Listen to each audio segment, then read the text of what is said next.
বালির বাঁধ দিয়ে বাংলাদেশ রক্ষা করতে পারবেন না।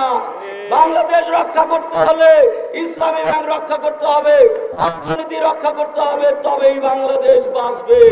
সচেতন দেশবাসী এবং জাতির বিবেক সাংবাদিক বন্ধুরা, আসসালামু আলাইকুম ওয়া রাহমাতুল্লাহি ওয়া বারাকাতুহু।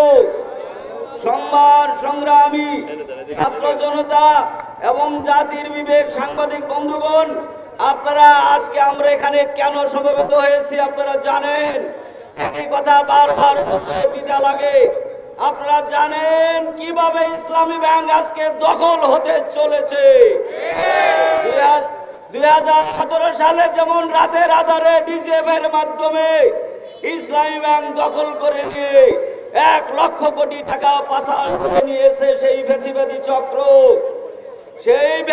চক্র বিদায় হওয়ার পর 5 তারিখে আমরা আশা করেছিলাম বাংলাদেশ আবার নতুন পথে পরিচালিত হবে। সেই ধারাবাহিকতায় ইন্টারিম গভর্নমেন্ট একজন গভর্নর নিয়োগ করে।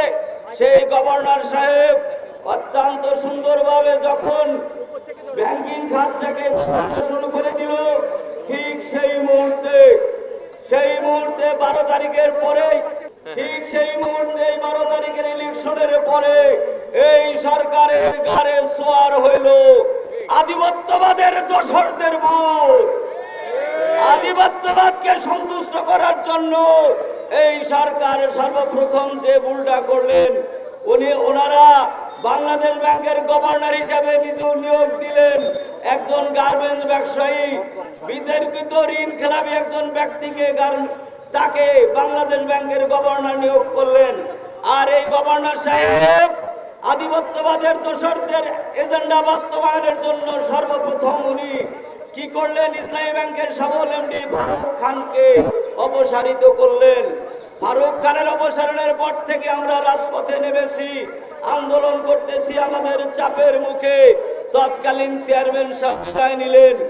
ওই চেয়ারম্যান পদত্যাগ করার পর বর্তমান গভর্নর নিয়োগ দিলেন সালমের প্রেতাত্মা, সালমের দোসর খোরশেদ আলমকে। এই খোরশেদ আলমকে বিদায় করার জন্য আমরা আজকে এখানে সমবেত হয়েছি। আমরা গ্রাহকদের মধ্য থেকে একজন গ্রাহক জীবিত থাকা অবস্থায় সালমের দোসর খোরশেদ আলমকে ইসলামী ব্যাংকে ঢুকতে দেব না। এই চেয়ারম্যানের কাছে আমাদের কোনো চাওয়ার নাই, চাওয়ার একটাই, অবিলম্বে আপনি পদত্যাগ করে ইসলামী ব্যাংকে বাঁচান, বাংলাদেশের অর্থনীতিকে বাঁচান। আমি আমার বক্তব্য শেষ করব। সর্বশেষ আমি বর্তমান প্রধানমন্ত্রীর কাছে আকুল আবেদন জানাবো। বহুদিন যাবত আপনাকে অ্যাড্রেস করে এইখানে আমরা কথা বলেছি, এখন পর্যন্ত আপনার কানে পৌঁছে নাই ইসলামী ব্যাংকের এই দুর্দশার কথা, ইসলামী ব্যাংকে এই দখলের ইতিহাস আপনার কাছে যায় নাই। মাননীয় প্রধানমন্ত্রী, বাজেট অধিবেশনে অবশ্যই আপনি শুনতে পাবেন ইসলামী ব্যাংকের কাহিনী। আমি সরকারি দল এবং বিরোধী দল উভয়কেই বলবো, এই বাজেট অধিবেশনে বাজেট পাস করার আগে ইসলামী ব্যাংক রক্ষা করেন। ইসলামী ব্যাংক বন্ধ করে যে বাজেট দিবেন সেই বাজেট হবে বালির বাঁধ দিয়ে বাংলাদেশ রক্ষা করতে পারবেন না। বাংলাদেশ রক্ষা করতে হলে ইসলামী ব্যাংক রক্ষা করতে হবে, অর্থনীতি রক্ষা করতে হবে, তবেই বাংলাদেশ বাঁচবে। আমার শেষ কথা, মাননীয় প্রধানমন্ত্রী, আপনার মা আধিপত্যবাদের বিরুদ্ধে বলিষ্ঠ কণ্ঠস্বর ছিল।